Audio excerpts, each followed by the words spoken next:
Tara, luto tayo ng bangus bistek using Silver Swan Wow Sarap. At eto nga ang ating mga ingredients. Unahin na nating igisa ang bawang until golden brown. Isunod naman nating i-fry ang ating patatas, tapos budburan natin ng Silver Swan Wow Sarap. Fry until golden brown and set aside. And then, lagyan natin ng vinegar ang ating bangus. Tapos, gamitan ulit natin ng Silver Swan Wow Sarap.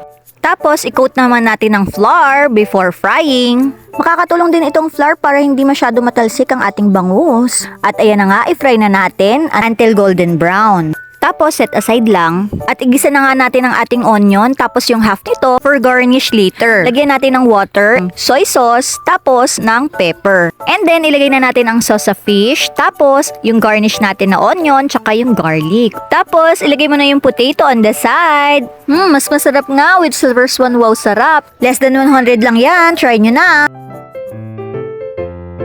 Don't forget to like and subscribe.